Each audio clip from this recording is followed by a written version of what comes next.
The late 80s really were a crazy time.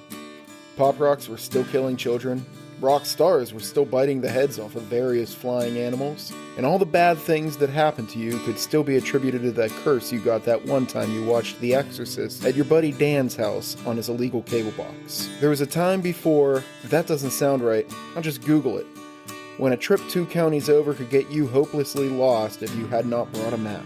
And gossip. Gossip was wild and free and living out in the real world. Your phlebotomist's cousin's boyfriend's niece absolutely got knocked up by that guy from ZZ Top, the one without the beard. Or that it wasn't a bad case of pneumonia that killed the lady that used to run the diner. She was totally murdered by her husband, the librarian, for that insurance money. From what I understand from today's movie, 1989's Steel Magnolias, the center of all gossip was found squarely in small-town hair salons. A magical place where the nexus of Oprah's disinformation could mix with small-town big news and make a beautiful fake news story, 25 years before that phrase was invented.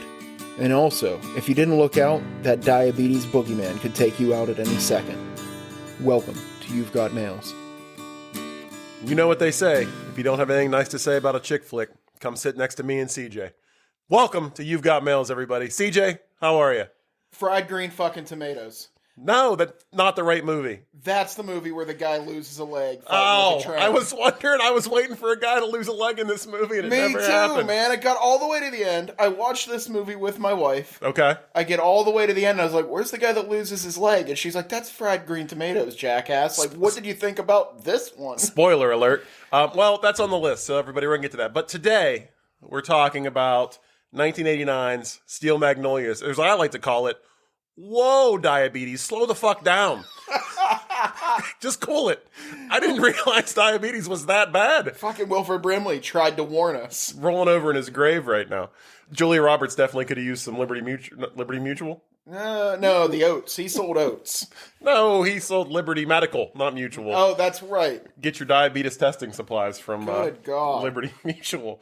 So, what coming into this movie, aside from thinking that somebody lost a leg, did you have any preconceived notions, any thoughts, any ideas where we were going with this one? No, not at all. Okay, 30 to 40 minutes into this wedding scene that it starts with, I was like, oh, this all takes place in one day. It seemed like it. Little did I know, it is a sprawling tale. It is. I would say at least 2 years. It's a little muddy.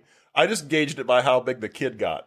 Yeah. But it was hard to tell because they were jumping weird seasons. Like it would go from Easter to Halloween to Christmas, but not in that order. So I'm pretty sure the holidays were out of order. Yeah, like everything was on a holiday or during the wedding. Like every one of those. Which was Easter. Oh, was it? Because they were getting the Easter eggs ready at the beginning to take to the church. That's right. Yeah. So let's set the table a little bit here. This movie follows the lives of, 6, 7 women in a small Louisiana town. None of them has a normal name. Nobody in this town has a normal name. I'm just going to call them by their actual God-given names. It's Julia Roberts and Daryl Hannah. All right. I can't not use the name Weezer because it's amazing. Oh, well, yeah, and Weezer. I didn't even write that. It's a story about this handful of women and kind of just their lives and what they go through. This story was actually based on a play, which was based on a true story to a degree. True story. Well, the guy that wrote the play, he was an actor. I believe his name, Harland was his last name. I should have wrote this down, and I did not. That sounds right. I don't even know the truth, but that sounds correct. He went to law school in Louisiana, grew up in Louisiana, dropped out of law school to move to New York, become an actor. To fight diabetes with his firefighter's zeal. His real life sister had diabetes and unfortunately had a baby against doctor's orders. They told her it could be a problem and she died.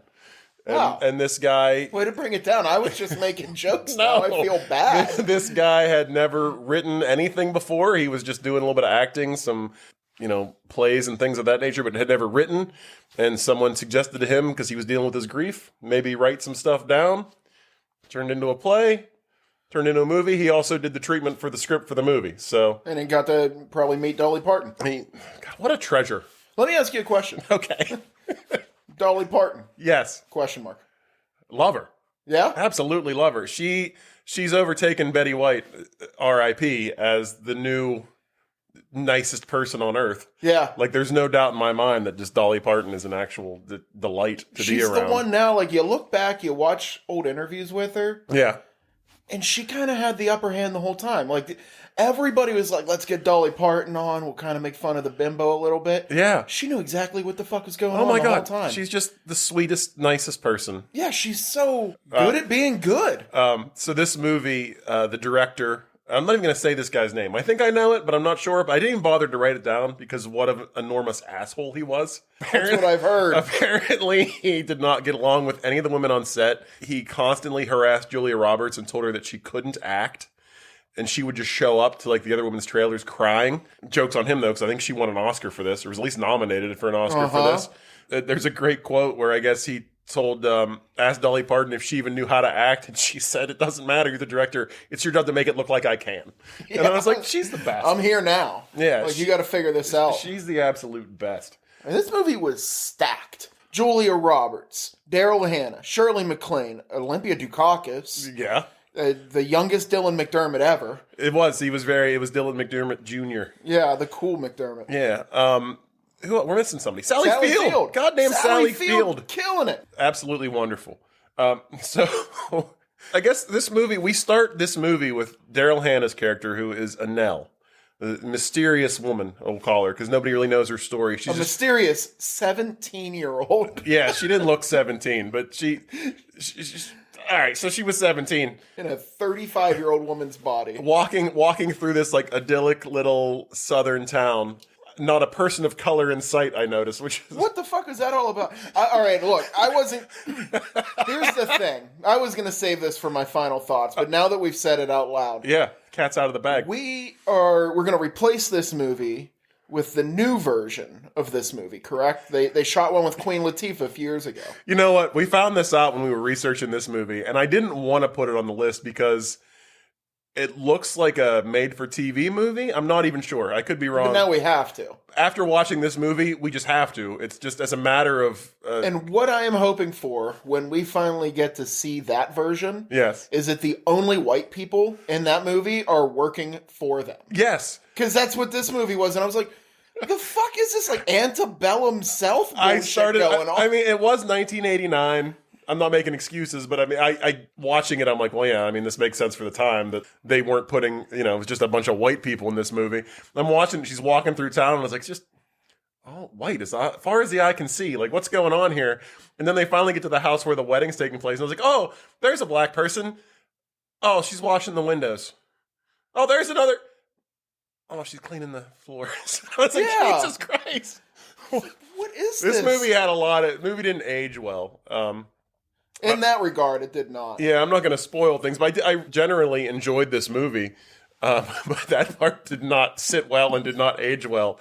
My God. So Julia Roberts plays Shelby. She's one of our main characters. The whole movie revolves around the dynamic between her and her mother, Malene.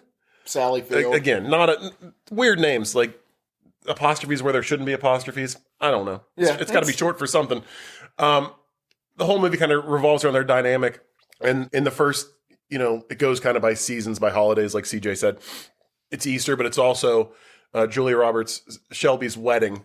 And as main characters, like, I really hated the whole family. I don't know. Some of them grew on me, but, like, the dad...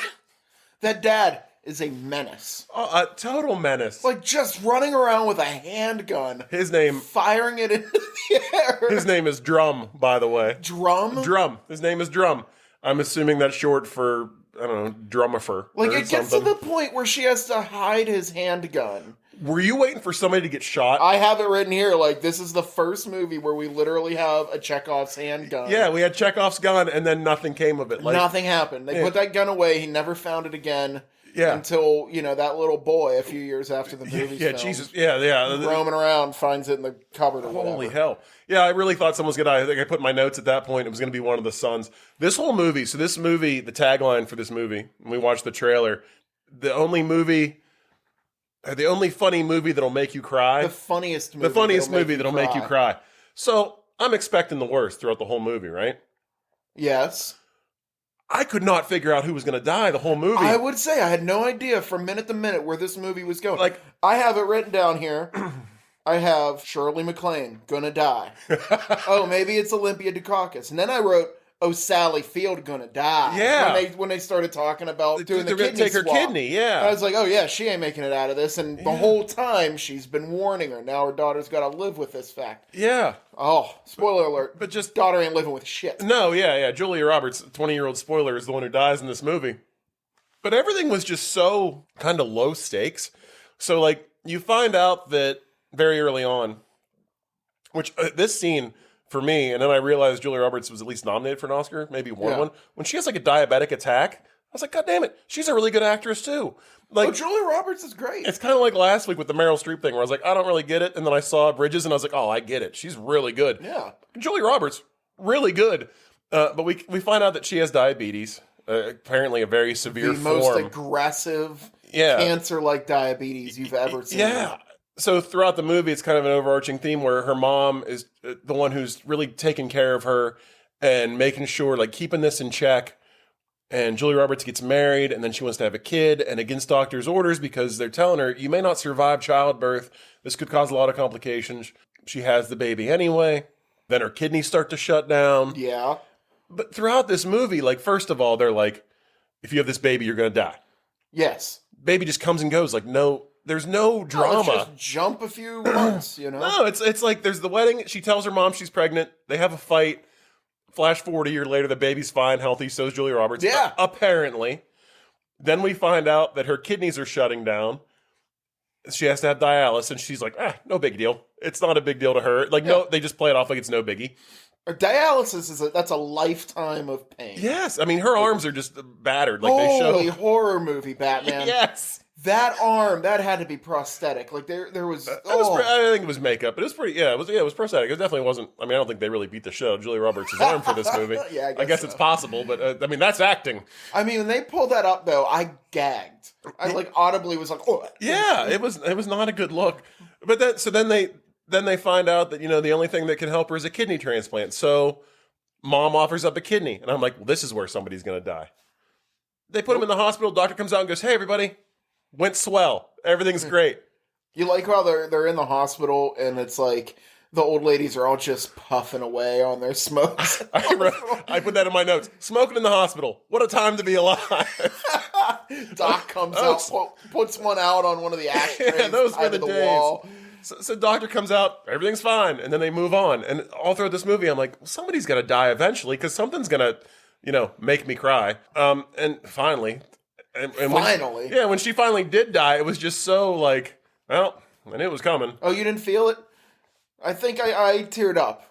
My wife went through the emotions. Oh, did she? Movie. So this was another on the verge of crying, but not crying, and it wasn't even the death. Again, it was the friend love. Yeah, it was the scene at the end where they're all standing around her grave. They all go to Sally Field's just like holding an Oscar. Oh my speech. God! And I wrote down. I was like, she better have won an Oscar for this, and I don't think she did. No, but that was emotional. That was a strong performance. But they all go to the funeral, and then they're all kind of going their separate ways to get in their cars and head back. And the friends all look back, and Sally Field's just still standing at the coffin, and they slowly, one by one, all come back to be with her. And then I kind of welled up a little bit. But it was the friend love, not the death that got me. The death got me, and then the friend love got me again. It was horrific. Like the fact that, they keep showing, Julia Roberts has these attacks, like his diabetic attacks. I'm not really sure how diabetes works. But, she would... Apparently can't ever be alone. Apparently not. No. And I want to get into that because I am so angry at Julia Roberts in this movie. But first of all, she... Carry a fucking glucose tab or something. She's at home with her son getting ready for Halloween, and she goes to stand up, and she gets a little lightheaded. Next scene, her husband walks in the door. There's a pot in the stove boiling over. The baby is in the living room just screaming bloody murder. And, like it hurt. Like, I was stressed from the kids screaming. And then he goes out, and she's just collapsed on the back patio. And that's the last we hear from Julia Roberts. From that point on, she's basically in a coma until they... Did you do what I did? Well, what's that? I really ruined the mood. I started clapping, and I was like, I believe in you, Tinkerbell. Oh, God. Get up, Tinkerbell. No, You can do this. no. I believe in fairies. My wife did not appreciate it. It didn't work. I don't appreciate it, CJ.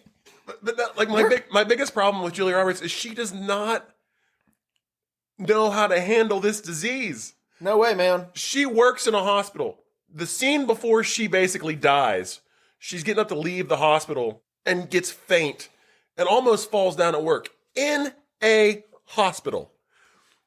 Why don't you be like, maybe I should get this checked out while I'm here and not just rush home Better get some red sauce on the stove. to die on your back porch? We gotta get home, get dinner ready. There's some gossiping to do. Like there's a whole plate load that she's got to deal with before she can get checked out. It was very upsetting to me.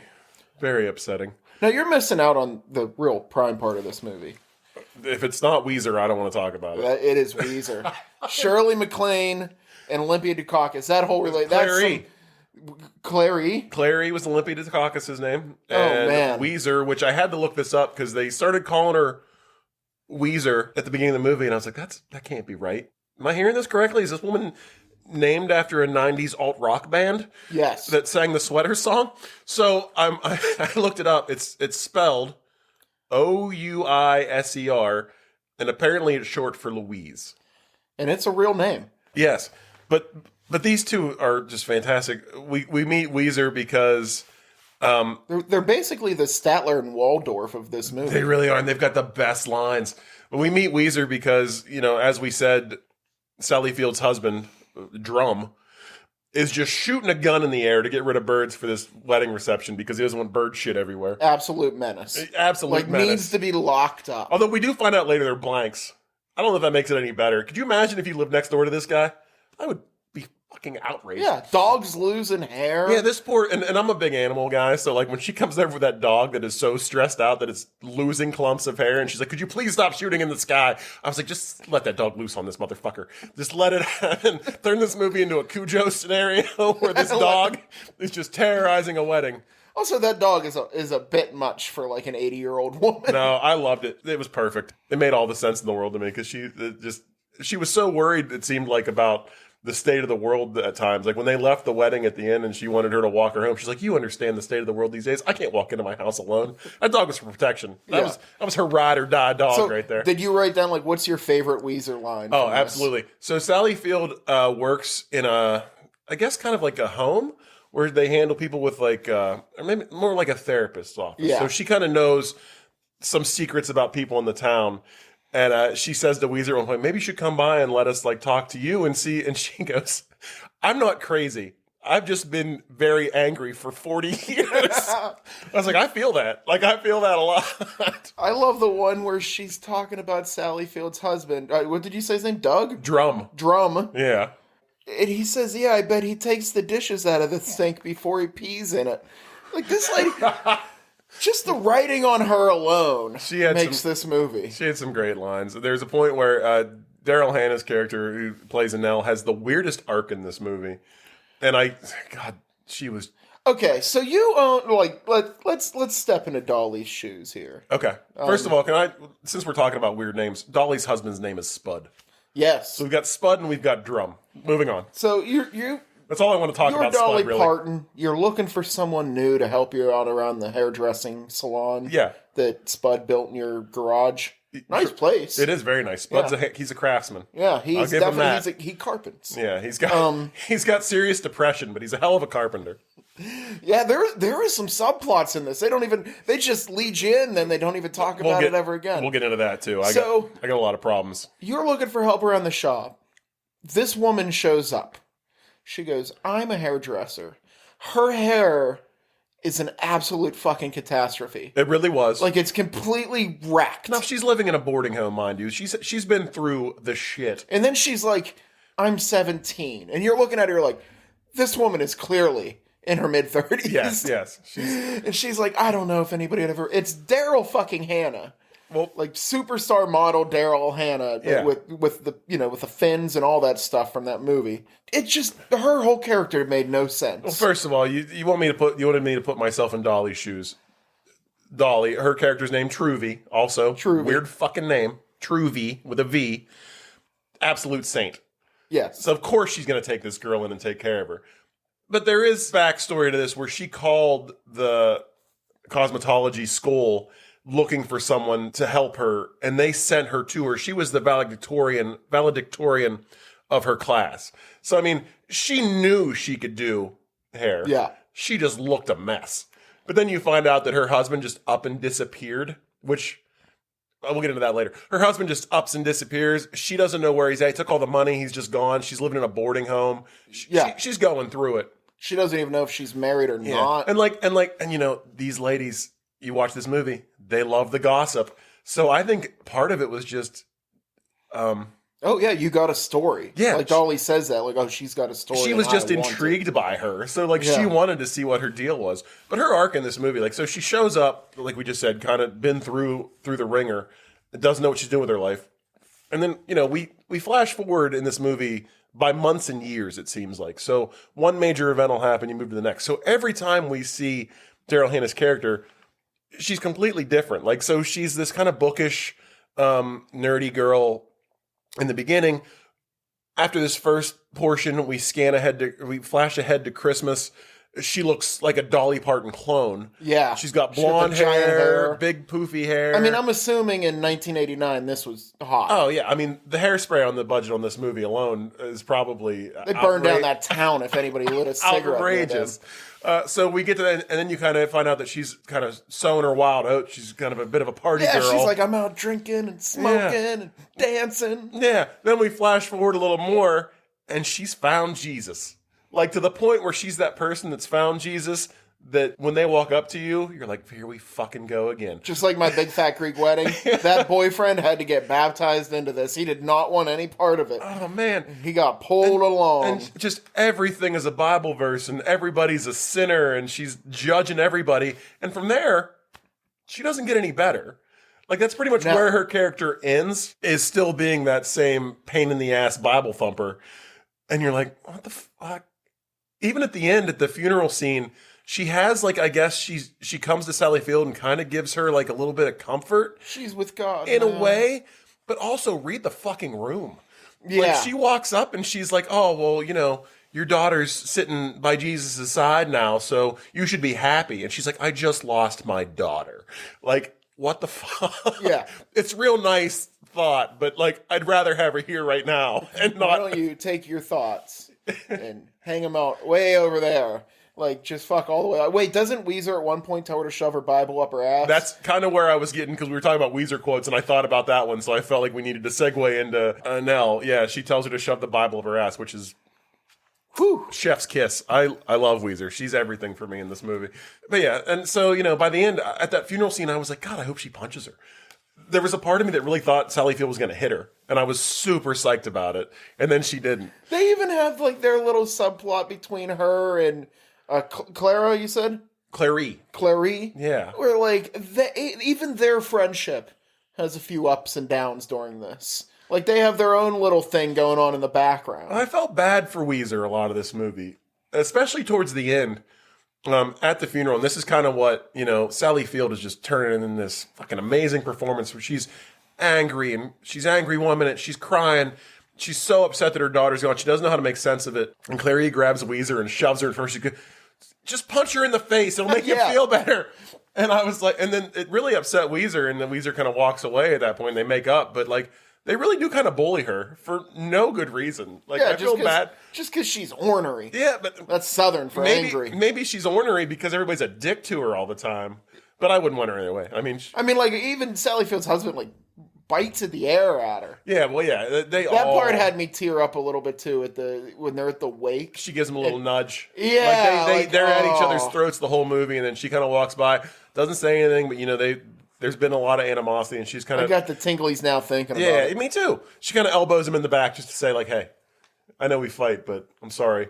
I got your back. We're all family here. Let's talk about some of these, like, little subplots that you said that don't go anywhere. Because I have a problem. My biggest problem with this movie, I think more than anything. So the movie was based on the play, like I said. It was all set in the beauty parlor. Yes. There were no men in the play. So everybody's husband, boyfriends, all the male characters in this movie weren't in the play. They maybe were just spoken about offhandedly here and there. I think they did kind of a disservice to the movie. I'm not going to sit here and go, oh, the men should have had better parts or better stories. They weren't fully fleshed out. And it kind of made, like, some of the decisions the women in the movie made are supposed to be, like, strong, independent women seem kind of stupid to me. Like, there's clearly a line running through this movie where Sally Field just, does she hate her husband? Like, it seems like she's super unhappy.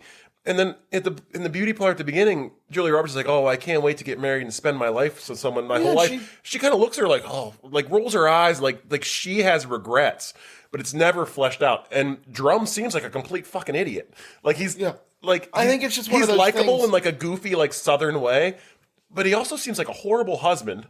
Yeah. Her sons are awful. I think it's a big fat Greek wedding thing where like the women in that area, that's what they're expected to do. You get a husband, you pop out a bunch of kids, and then you just grow old and make food for people. But I just felt like the whole movie, I'm like, when's Sally Field gonna like get her time? Where's she gonna like stand up to Drum and like leave him or whatever? I don't know. And then you've got Julia Roberts as the guy she marries, Dermot Mulroney, right? No, Dylan McDermott. Dermot Muldooney. I don't fucking know. It's one of those guys. He's like an eyebrows with legs. His name in the movie is Jackson. So they get married. The first normal name. There's really nothing fleshed out about their relationship, but there's a point when Julia Roberts tells Sally Field that she's pregnant.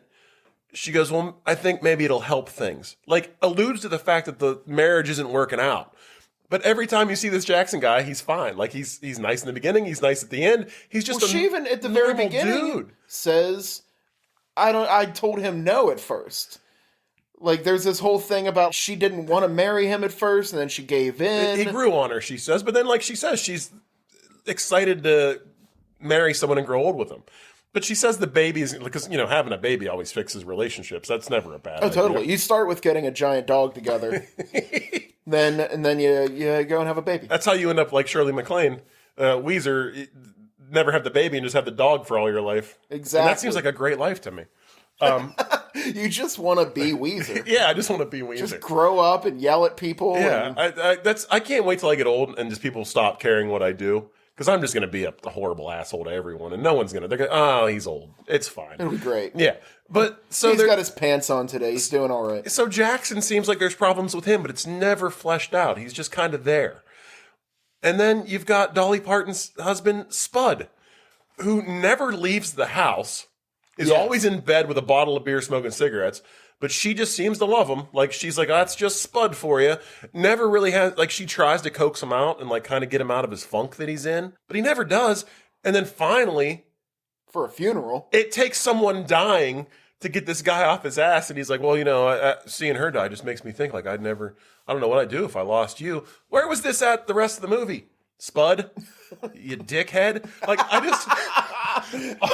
the guys. This movie had you feeling shit, didn't all it? the guys in this movie are just awful. Like I said, I'm not asking for them to be better people. I'm asking just to like flesh out the fact they're awful and have the women make decisions based on how awful they're being and not just keep doing what you're doing and roll along with your life. When they finally pull the plug, yeah, Jackson just kind of kiss on the forehead and walks away.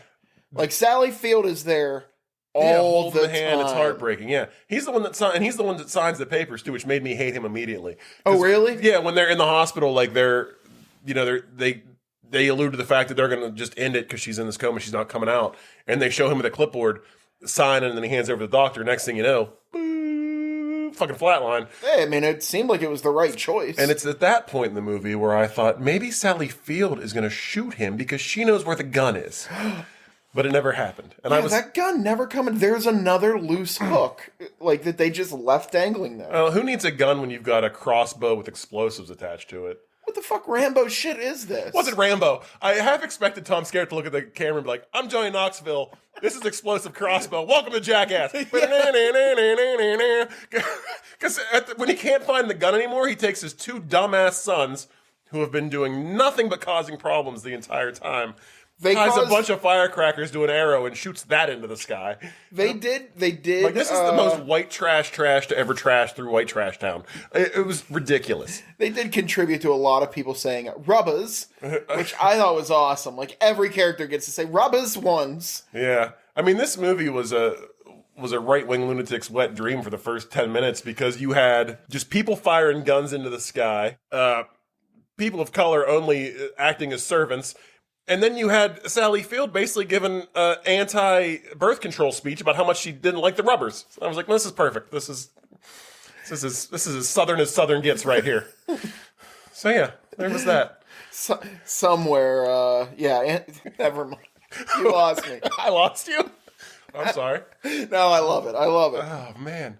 But yeah, like, another thing about Jackson, which I hate to keep harping on how awful the men are in this movie, but my God, they fucking suck. I don't know if I feel that as much. Really? They're just awful characters, and they all just seem like these women would be better off if they just all left their significant others. I think that's the whole point. Like, they're showing how these women kind of run this town a little bit. Well, if they're so strong, why do they keep putting up with all the bullshit? Anyway. They are the Steel Magnolias. They are. Julia Roberts is, she wants to have this baby with their town, and they can't. So at first they're talking about adoption. On multiple occasions during this movie, like, well, if we can't adopt, Jackson says we can just buy a baby. How does that happen? Where does that work? A couple different times she brought it up. It's like, we can still buy one. Like, where? Is this how things worked in 1989? Diabetes would just kill you and you could buy babies? See, the South, it seems a little wild to me. Oh, yeah? But this is right outside of New Orleans, is the way it sounds. Yeah, because they take a trip to New Orleans. Well, Annelle has the option to go to either a Bible camp or go to New Orleans with Dolly Parton. Which one would you choose? Oh my God. Could you imagine a weekend in New Orleans with Dolly Parton? I can. And it's amazing. That's the life I want to live. Yes, absolutely. So yeah, like, they're very close. But this, oh my God, just buying babies. I mean, I like that even the men had sort of an arc at the end with... the only one that did... With Spud buys her a salon. She's a franchise owner. He finally came out of his funk. Spud's the one guy that, like, kind of comes around. And it's not even, like, I don't dislike Drum. Like I said, he's just a big goober. But he has his, like, endearing qualities. Like, you get a few laughs out of him. And it doesn't seem like he's mean-natured. Like, he's giving Weezer a hard time, but it's kind of like a playful back and forth they have.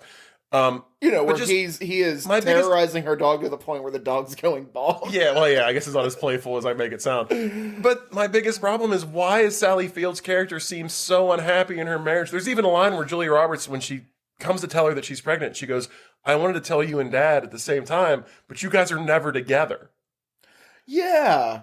Like, there were all these little, like, throwaway lines that made me think that, like, things weren't as rosy and happy as they seemed, but never came to fruition. And it drove me kind of crazy. I didn't like it. I could see that. Yeah. I don't know. Just all the guys are just awful. So I found your weak point is jackass dudes. And it's like I said, they just needed remember Weezer kindly. They just need... You know what? You know who wasn't a jackass guy? The fucking guy that they set Weezer up with. Oh, I like him. Little schlubby dude. Yeah, what was his name? Old Gil. Owen. His name was Owen. And he was the most adorable little old man that I've ever seen. And I wanted to pick him up and hug him when I saw him. And I was so happy that they ended up together at the end. Oh my God! Well, he was like her new dog. So God bless basically, Owen. just dragging him around. The dog, and then he was walking the dog at the end, which I thought was great. So the dog likes Owen. I like Owen. Owen seemed like a nice guy. Yeah, he was.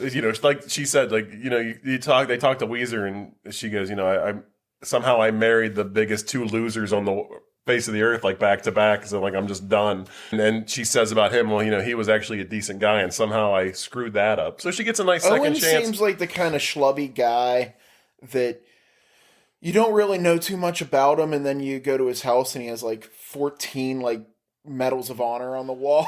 Yeah. Like, oh yeah, this guy, he batted down live hand grenades with his face. Yeah, to save a platoon of men. Exactly. Owen's a badass. Yeah. Yeah. All right, CJ. Don't get mad at me because I'm a dude. I don't know. I'm just real mad at men right now. You got any flowers to give this movie? That's where I wanted to head. Because, none of these fucking guys are giving their wives flowers. They literally make the reference to him stealing Magnolias, which I thought was a play on the title of it. He steals Weezer's Magnolias. Yeah, but that's not... No, the Steel Magnolias because these women are hard as fucking rocks. Yeah, which actually that was going to be part of my giving flowers. You do your thing. So at the very end, during the funeral scene, you know, Sally Field gives her big monologue, and they're talking about the men, and she goes, they're supposed to handle everything. They're supposed to be made of steel. And I was like, fuck, please say, but we're the Steel Magnolias. I thought they were going to say the name of the movie in the movie, which I absolutely love. It's my favorite thing that ever happens in a movie is when someone drops the title of the movie in the movie. And they fucking didn't do it. They dropped the ball on that one. Other than that, yeah, I mean, my big thing was just how awful the guys were in this. And I get it that they weren't even in the play. So I feel like they got the very least amount of attention paid to them when their characters come up. Yeah, you don't want a real powerful arc for them when the movie's about the ladies. But I wanted the ladies to have a good arc based on the husbands. Like, I wanted them to make good decisions because their husbands were so awful and none of them did. They just let it slide. And that's what bothered me the most. Hey, man, that's the way it works in some parts of this country. The husband, whatever they do, they're untouchable by the rest of the family. Yeah. And my other thing I'd like to say about this movie before we get into our other segments, best ending credits I've ever seen. Oh, with a sudden car chase? It wasn't even a car chase, but the movie begins at Easter. It ends at Easter. At this point, Annelle is pregnant. Little baby Jack is growing up. He's a little bigger. Sally Field and them are all kind of coping with the loss of Julia Roberts' it ends on character. an upbeat note for all that misery. And Annelle goes into labor. Well, her husband, the guy that she marries, is dressed as a giant Easter bunny. And so she goes into labor. Dolly Parton and Spud throw her in their car to take her to the hospital. We find out early in the movie that Dolly Parton has a son. He doesn't get a whole lot of screen time like most of the men in this movie, not really fleshed out. But you can tell he's a bad boy because he rides a Harley and he wears a leather. Like, as soon as they showed, I was like, does that guy get laid? Yeah, that's a thing, right? Like, that guy was sexy back then, or? I thought he was ending up with Daryl Hannah, but he didn't. But anyhow, he drives a Harley. He's a bad boy. By the end of the movie, he has like a tri-hawk with like 3 different colors in it. And he's calling for Daryl Hannah's husband, and he's still in the bunny suit. So he hops in the back of this Harley with this guy dressed like an Easter bunny and this punk rocker with a tri-hawk. And it's just basically a helicopter shot of them driving away and then following them through the town. And I was like, this is amazing. Like, I don't know how we top this. Like, this is the perfect way. They blew some budget. They were like, hey, let's get like kind of a car chase going around town here. Yeah, they really did. Motorcycle stunts. Yeah. Helicopter shots. Like, they really got into it at the end. I guess what happened is they got to the end of this movie and they were just like, hey guys, we got like an extra $50,000 here. What are we going to do with it? Yeah, just do the camera. Well, like a lot of things in this movie weren't fleshed out completely. And I kind of blame that on the fact that it was a play. And the same guy who had never written a play before, I'm guessing he'd also never written a movie before, but then he wrote the script for the movie and just really didn't, I don't know, just didn't flesh a lot of things out. Like, it was just kind of like, we got to, the play runs about 45 minutes to an hour. We got to stretch this out to about 2. Let's just throw some explosions and gunshots and, Well, like my final thoughts and a bunch of bare ass. But yeah. So let's before I give my final thoughts. Oh, your final let's thoughts. Let's talk about the cinematography in the locker room. That was expert level, not showing any dong. Yeah. Like, I don't know how they did that. The amount of moving and shaking that those guys had to do, because it's like 30 naked ass men. Yeah. Rolling around, and they are all moving around each other, and I'm like, they choreographed this. And my favorite character of the whole movie, Weezer, is just sitting right in the middle of it all, just looking at every single dick that walks dongs by. Flying around left and right. She was just living her best life in that locker room, and I support her. I'm here for it. I completely forgot about that. Yeah, that was another just odd thing thrown in. There were a lot of just odd things. Like, I'm sure that wasn't in the play. Like, they're just giving like weird storylines to people just so they can flesh things out. I actually got to see the play now. Maybe I'll read the play at some point. There you go. So I watched this with my wife. Interesting thing was, I said, "Hey, I'm gonna watch Steel Magnolias," and she goes, "Oh, I just watched that like 2 weeks ago. I'll watch it again with you." Yeah. Apparently, this is one of her movies. Well, yeah. Like, the movie you got to watch once every year. I could see that. I could definitely see that. Her list is The Shining, Halloween, Steel Magnolias. That makes total sense. And it was a lot like, it reminded me a They've lot all of got Girls strong Trip. female characters. Well, The Shining, I guess so. She does live in the end. Yeah. She's a badass. She kicks Jamie Jack Lee Nicholson's Curtis ass. Yeah, fucking obviously. Jamie Lee Curtis. Yeah. But by the end of this movie, like it reminded me a lot of Girls Trip, and like I found a lot of this movie really funny. Yeah. She was cracking up the entire time. Yeah. Probably has seen this 30 times. Yeah. Still every moment got her. And There's a lot of great lines in this. I mean, holding my arm, and she's like, wait till you see what Sally Field's about to say. And then cried. Who did? She did or my you wife did. Oh, okay. Which she audibly booed when Dumbledore died in the Harry Potter movies. She hates when things try to make her cry. Yeah, that's a testament to this movie. If she watches this that often and it still makes her cry, even though she knows what's coming. Yeah. Good on you, Steel Magnolias. Fucking Julia Roberts. They said it right in the tagline. The funniest movie that'll ever make you cry. She laughs, she cries. They did their job. Good job, Steel Magnolias. So how would you want to turn this chick flick into a dick flick? I absolutely do. Yeah. Do you have a good one for this? I think I do. I think you're not going to understand it, but I think I do. Oh, shit.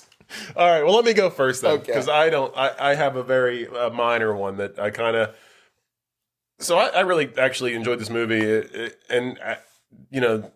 Chick flick, if you want to call it, whatever.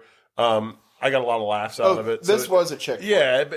But if I was going to change it and try to make it into a dick flick, I think I would go, as I usually do, kind of like suspenseful thriller kind of situation. Okay. So, Daryl Hannah's character, Annelle, rolls into town, muddy past, nobody's really sure what's going on with her. You find out that her husband up and ran off with all of her money and things like that. In reality, because my first thought was, did she kill this guy? When she first says what happens to him? Yes. I assumed that she had murdered him. And this was going to be a story about like a woman who actually did stand up to a horrible guy in her life as opposed to the rest of the women in this movie. Like that movie Monster or something. Yeah, it's kind of like Monster, And then she pretty much just goes through town just murdering all these horrible guys because of how awful they are to their wives. And Daryl Hannah is just kind of going. And so, I mean, it's still kind of a chick flick, still kind of a strong woman central character, but it's more or less just she kind of rolls into this town, just sees how just awful all of these guys are, and just starts murdering all of them and setting the women free. She's stealing the Magnolias from these men. Wow. That's right. It's powerful. It's got to be a movie already, right? I'm sure everything's a movie. I want to see this. Everything's a movie at this point, but yeah. So that's mine. So do you remember I texted you while I was watching this movie? You did? To see if you've ever seen a little ditty called The Deer Hunter. You have, and I feel bad for not having seen this movie. I wouldn't wish that on you. It is a. I'm going to watch it now, and I also know that movie's based in Pittsburgh, right? The Deer Hunter? No. Are you sure? Maybe part of. Well, I mean, most of it. I think when they takes place come in back from Vietnam, I think they're living in like a small steel town in Pennsylvania. I think it's around Pittsburgh. Oh, could be. Who knows? I haven't seen it. So. I mean, all I know is after that movie, I had to take a nap. Everybody reach out to us. Let us know, where exactly does The Deer Hunter take place? I had to take a nap after that movie. Like, I wouldn't wish it upon anybody. It is heavy. All right. I like heavy.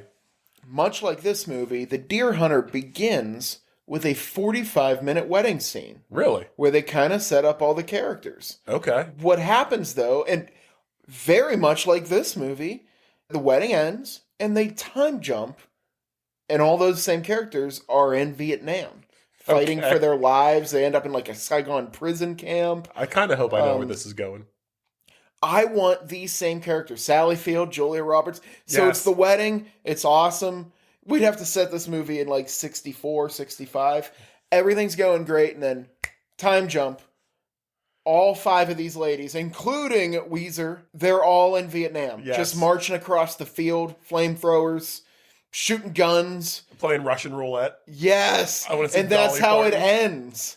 It ends with Dolly Parton going back to go get Julia Roberts, who is now like the Russian roulette master. And it ends with one of them getting shot.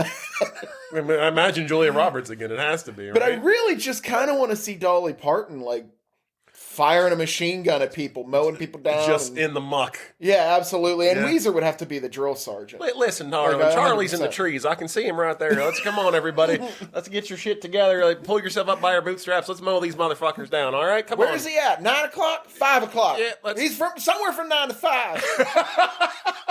Sorry, I had to. No, that was perfect. All right. Excellent. Okay, let's Nick Cage this thing, shall we? Yeah. We shall. All right, I'll go first because I have a feeling that you might have some news for us here on the pod today. Yes. All right, so I'll go first. I'm going to connect this movie to Nick Cage in a very short amount of steps. I had to go with my Weezer's my favorite character. Adorable little Owen, the old man, my second favorite character. Okay. Did you know that this guy was a regular on Sesame Street? Like 89 episodes, he played like Uncle Danny or something. Really? Yeah, and then once I started looking at pictures of him from Sesame Street, I was like, yeah, I remember this guy. He was in Sesame Street. That's not how I'm going to connect it, but I found that very interesting. He's in a movie with Jim Belushi called Mr. Destiny. It's kind of a... bad movie. It is. It's kind of it's a Wonderful Life ripoff where Jim Belushi thinks that his whole life could have gone better if one thing earlier in his life changed. So they go back and change that for him, and you kind of get to see what happens to him through his life. So the butterfly effect. Yeah, sort of like that, too. So John Lovitz is in that movie. Okay. John Lovitz is in, actually, one of my favorite Nicolas Cage movies called Trapped in Paradise. Oh, that's a great movie. It's a Christmas movie where Nicolas Cage, Dana Carvey, and John Lovitz all play brothers who are trying to rob this little town, this bank, and they end up, it's a happy story where they end up falling in love with the town, the people, and it all works out in the end. But John Lovitz is in that movie with Nicolas Cage. That's how I've connected this one. Pretty easy, but I had to go with Owen because he was just a fucking G. Gotta love him. Gotta love Owen. All right, so I have a little continuation of last week where I actually found Nicolas Cage's talent manager and sent him an email. Should we do a drum roll? Surprise, surprise, I got an email back. Yes! Now, drum rolls are usually for good things, because this email does not go according to plan. Hey, Charles, thank you for your email, but we are not setting up any interviews right now. End of email. All right. So I am very surprised that we even got an email back. First of all, thank you, that guy, for being nice enough to at least respond. So we weren't just out here wondering if the email got delivered, what happened. Secondly, not accepting interviews right now. And that's the way I'm taking this. So you're telling me there's a chance. So I'm going to say we give it another 6 months. We send another email, We just got to keep at it. Persistence. I think Mr. Cage will appreciate that. I think there are respectable ways of going about this without being a stalker. Yeah. Like we show up I just don't know what they are yet. I have to do it. No, that's a bit much. Oh, okay. Here, I bought this hair on Amazon that they said was yours. Can you sign it for me? Yeah. No, I haven't brainstormed up a new way yet. The only idea I have is let's make this podcast so big that he can't ignore it. But that seems a little tougher. It's a long game, We're That's playing the long right. game here. The man just turned 60. We got another good 30 years with Nicolas Cage around. So yeah, my only other thought would be maybe if one of us were to steal his face and then put it on our face off. Yes, and then we filled in as Nicolas Cage. But that's just, I'm spitballing here. Maybe. We'll talk about that later. I'm picturing you with Nicolas Cage's face on your face, and it's too much. It's gorgeous. Oh, all right. All right, let's rate it. You want to go first? I'm going to give this one a 4.5. 4.5? I dug this movie, man. I understand why it was famous. I'm taking off the half a point, basically, for... See, I don't know if I feel as strongly about the men on this one as you do. I think they were just window dressing, and they never really bothered me. Okay. They were definitely window dressing. The fact that the diversity in this movie is basically like one race working for the other. Yeah. Not a big fan of that. Yeah. Like I said, I really hope whenever we see the newer version that is just completely swapped. That would be amazing. Yeah, absolutely. But yeah, 4.5. Very nice. I can see why this movie is a classic. So I'm a little torn on this one because, God damn it, if I didn't have a really good time watching this movie. Like, I laughed out loud so many times. Like, this is like... It's the funniest movie that made you cry. But I didn't cry. Oh. But I was close. I literally was like howling at points of this movie. Like, I when you said Tristan was howling, I can just imagine. Like, I was probably doing the exact same thing. Like, there are so many great one-liners in this. Performances are great. Spectacular. Had the best time, honest to God, watching this movie. Glad I saw it. Would recommend it to people.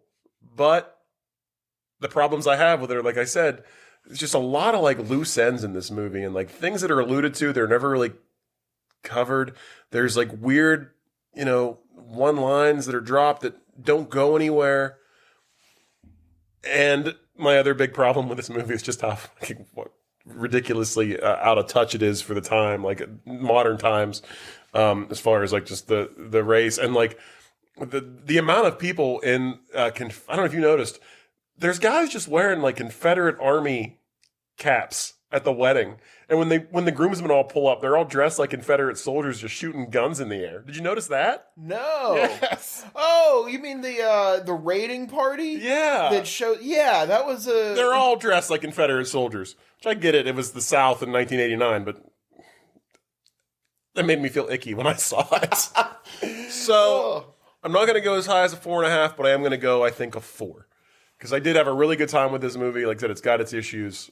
Sally Field alone. But just like I said, she brings it up to a 3. Yeah, just the fact, I had such a good time watching this movie. Honest to God.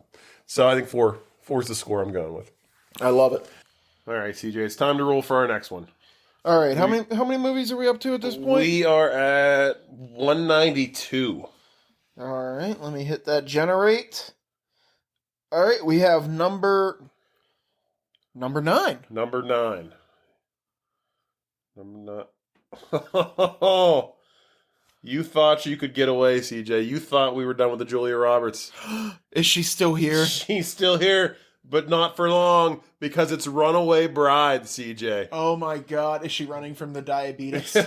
She's not fast enough, clearly. You can't run if they've taken your toes. Oh, no. Come on now. Oh, sorry. What do you know about Runaway Bride? Anything? Yeah, this is the one about she leaves a bunch of guys at the altar, right? Yes, correct. All right, who's in this? This is Richard Gere. Leading man Richard Gere. So this is after Pretty Woman. Okay, he's the guy in Pretty Woman. Would be there. Oh, and it's another Gary Marshall movie. Wow. So we did Valentine's Day, and we got this one now, and then we just got to get fucking Pretty Woman knocked out at some point. We got all the Gary Marshalls. And all the Julia Roberts, right? Oh, no, because we still have My Best Friend's Wedding. Oh, yeah, she's in a bunch, but these are the Gary Marshall ones, I think. Should and then he's done Ocean's some other 8? movies, too. No. Absolutely not. So, well, actually, that's the one with all the ladies, right? Yeah. Oh, I'm putting it on the list. Okay. Yeah, it's going on. All right. Anyway, thank you all for joining us today. I hope you enjoyed our Steel Magnolias episode. And until next time, stay romantic and don't be shitty to each other. Watch out, diabetes is in the trees! Oh, no!